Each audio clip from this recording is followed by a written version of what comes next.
Dan angka 8 memiliki makna khusus ketika 8 itu di horizontalkan, itu menjadi infinity.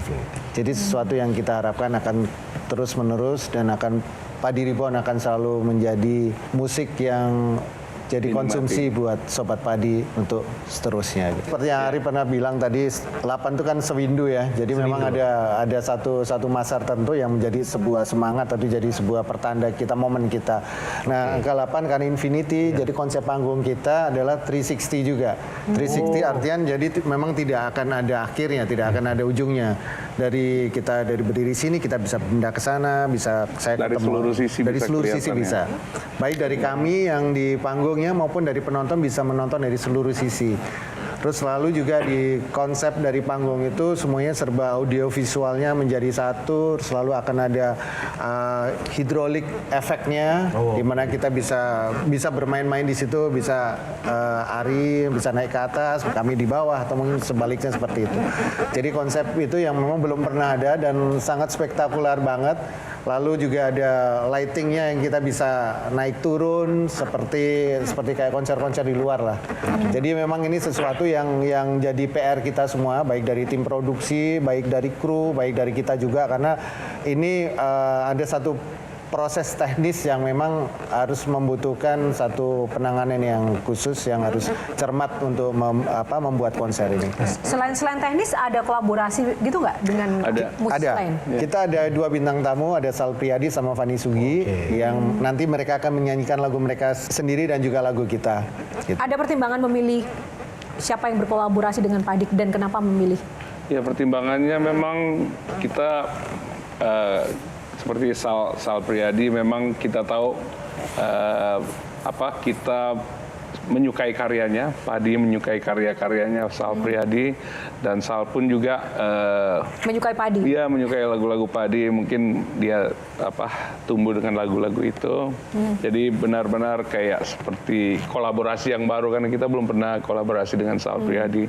Kalau Fanny Sugi, kami pernah berduet di lagu yang Langit Biru, lagu single sebelum ini. Kalau dari semua lagu Padi di 28 tahun ini, lagu mana yang mencerminkan Padi banget? Di album 28 ini justru variatif ya temanya.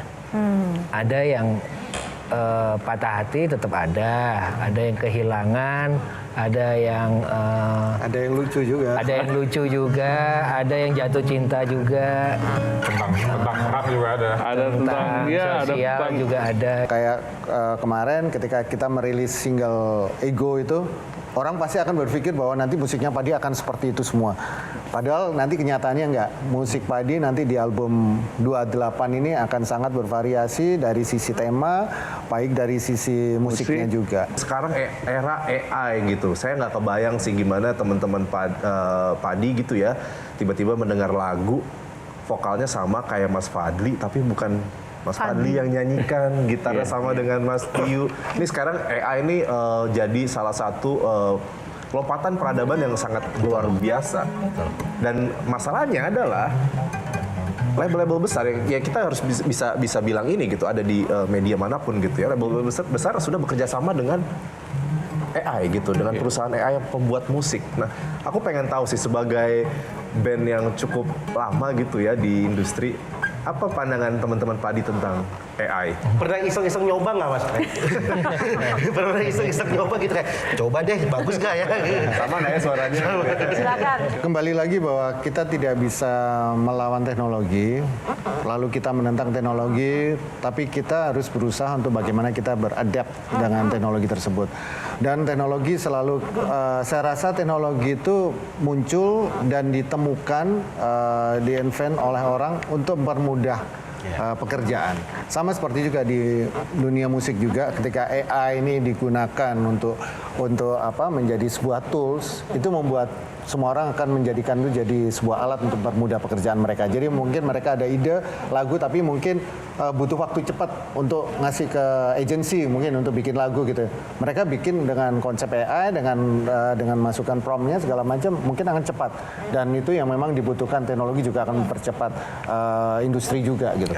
Nah itu yang terjadi. Nah kami juga begitu. Tapi kembali lagi ketika karya itu diciptakan, dimulai dari hati, pasti juga akan kembali kepada hati juga.